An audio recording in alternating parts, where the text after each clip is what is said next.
Maraknya kenakalan remaja sudah dalam tahap mengkhawatirkan. Tidak hanya urusan tawuran, tapi sudah pada taraf tindak kriminal yang berpotensi merugikan diri sendiri dan juga lingkungan sekitar. Hal inilah kemudian yang mendorong Gubernur Jawa Barat Deddy Mulyadi mengambil langkah yang dinilai sebagian pihak cukup ekstrim. Deddy berencana membawa para remaja yang terindikasi nakal untuk dibina oleh TNI dan Polri. Target pelaksananya hanya tinggal menghitung hari, yaitu pada 2 Mei mendatang. Deddy bahkan menyebut sudah ada 30 hingga 40 barak yang disiapkan untuk mendidik karakter dan perilaku anak-anak di 27 kabupaten kota di Jabar agar menjadi lebih baik. Kita ini dari dulu ngomongin geng motor nggak selesai-selesai. Anak-anak yang mengalami problem di rumah sehingga berdampak tidak sekolah tidak selesai. Hari ini kita akan merumuskan dengan para bupati wali kota. Nanti anak-anak yang orang tuanya sudah tidak sanggup lagi untuk mendidik, nanti akan kita wajib militerkan. Teknisnya gimana Pak Gub? Ya? Teknisnya apakah sudah kerjasama dan lain-lain? Ya udah, nanti kabupaten kota ada beberapa kabupaten yang sudah siap. Nanti mana sih anaknya? Nanti ada anak yang tawuran di jalan, kita akan bawa. Nanti saya panggil orang tuanya mau gimana, sanggup masih mendidik atau kita sekolahkan di sekolah militer, nanti di komplek tentara atau di komplek polisi kita sekolahkan di situ selama 1 tahun, minimalnya 6 bulan sampai dia berubah.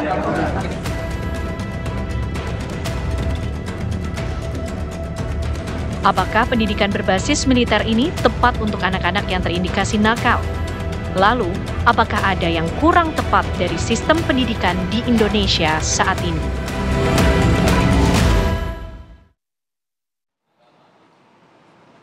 Pemirsa, untuk membahas rencana Gubernur Jawa Barat Deddy Mulyadi yang akan melakukan pembinaan pada pelajar bermasalah ke institusi Polri, TNI ini kita akan membahasnya pemirsa dengan Satriawan Salim, Koordinator Nasional Perhimpunan Pendidikan dan Guru P2G.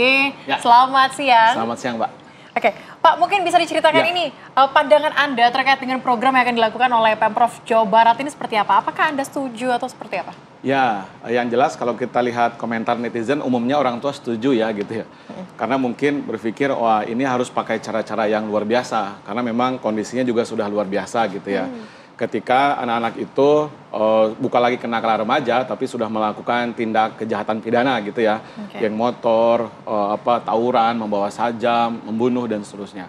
Nah, bagi kami di P2G kami juga menganalisis yang pertama adalah kita harus paham dulu itu makna hakikat dari pendidikan. Pendidikan itu kan usaha sadar, terencana yang sistematis gitu ya untuk mengembangkan potensi anak didik kita, ya kan, sehingga bakat minatnya itu muncul. Memang pendidikan itu butuh upaya yang butuh waktu, tidak bisa seperti sulap ya langsung berubah gitu ya. Yang penting juga adalah pendidikan itu tidak hanya mengasah atau mengolah olah pikir saja, tapi juga olah pikir, olah rasa, olah hati, dan olahraga. Kira-kira begitu. Artinya yang disentuh dalam pedagogis itu tidak hanya fisik anak-anak. Ya kan, kita mendidik bukan lagi dengan mengancam, dengan takut-takutin gitu ya misalnya. Itu kata Ki Hajar Dewantara gitu ya, dan para pakar pendidikan yang lain gitu. Nah, pendidikan itu butuh waktu memang, ya kan, butuh ekstra tenaga kita dan orang banyak. Makanya Ki Hajar mengatakan bahwa pendidikan itu tanggung jawab banyak aspek, banyak komponen. Satu, rumah ya, pendidikan rumah. Di Islam juga demikian ya, rumah orang tua adalah sekolah pertama itu. Yang kedua adalah pendidikan itu tanggung jawab siapa? Ya lembaga, sekolah, madrasah. Yang ketiga masyarakat. Nah, bukan kalau kita lihat dari konsep Ki Hajar, bukan barak militer sebagai entitas untuk melakukan pendidikan itu sendiri karena sentuhan barak militer secara pedagogis itu berbeda dengan kita yang sipil gitu. Ya kan? Nah, nanti bisa kita elaborasi. Nah, kemudian yang berikutnya adalah ini mungkin cara berpikirnya KDM atau dengan timnya gitu ya. Cara ya shortcut lah kira-kira begitu. Jalan pintas. Tapi Pak, tentunya ini juga kami juga penasaran ya, memang sebanyak apa sih yang kemudian ini juga para pelajar yang kemudian juga mendapat masalah, Pak? Memangnya sebanyak itu? Iya, kalau tentang berapa jumlah secara kuantitas statistik, berapa anak quote-unquote gitu ya yang nakal atau mungkin yang sudah dikenai hukuman penjara, saya tidak tahu ya untuk Jawa Barat. Tetapi kalau berbicara potensi jumlah remaja di Jawa Barat itu data BPS menunjukkan 8,1 juta kira-kira usia remaja di Jawa Barat, dan itu paling tinggi se-Indonesia. Di Jawa Barat? Provinsi Jawa Barat adalah provinsi yang jumlah remajanya usia kira-kira 10 ya sampai 19 tahun itu yang paling besar. Dan yang paling banyak itu di Kabupaten Bandung dari 8,1 juta, kemudian tempat saya nih, Kabupaten Bogor. Nah, itu juga yang terbesar gitu. Nah, kita bisa mengasumsikan dengan jumlah remaja yang sedemikian besar ya, nomor 1 se-Indonesia, memang potensi persoalan atau peristiwa-peristiwa pelanggaran hukum itu banyak terjadi juga untuk remaja ini gitu.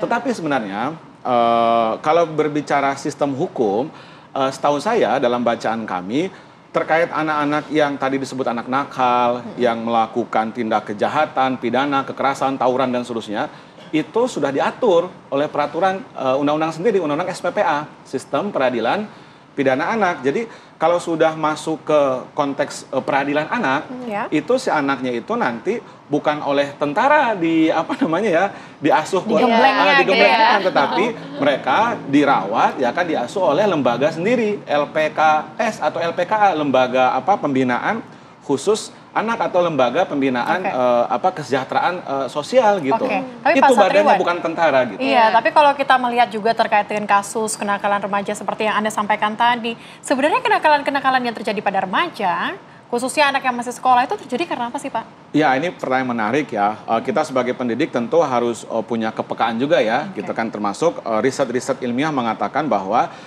kenapa anak itu nakal, bahkan bukan nakal lagi, ini sudah melakukan tindak pidana ya, bukan sekedar bully juga salah, tetapi ini mungkin lebih ekstrim dari bullying ya gitu, membunuh, kemudian perang pakai senjata tajam gitu ya, dan seterusnya. Yang pertama ada faktor sosial ekonomi gitu. Nah, jadi akar persoalan kenapa anak itu melakukan tindak kejahatan, bisa faktor karena tadi sosial ekonominya, lingkungan keluarga atau lingkungan sosial yang tidak mendukung tumbuh kembangnya anak, sehingga mereka mencari tempat untuk didengar, mencari tempat untuk diterima, kemudian dihargai gitu. Kenapa? Karena di rumah tidak mendukung, tidak mendapatkan perhatian gitu ya, tidak mendapatkan asupan nutrisi yang bagus juga, dan seterusnya. Media sosial. Nah, ini penting juga, media sosial itu sekarang kan permisif, ya kan, serba membolehkan gitu. Padahal anak itu bisa terinspirasi dari konten-konten media sosial. Oke, baik. Nanti yang kita coba terkait dengan kekerasan gitu. Nanti kita dalami lagi ya, Pak ya. Oke. Tetapi kami harus jeda terlebih dahulu. Saya kami akan kembali untuk Anda pemirsa.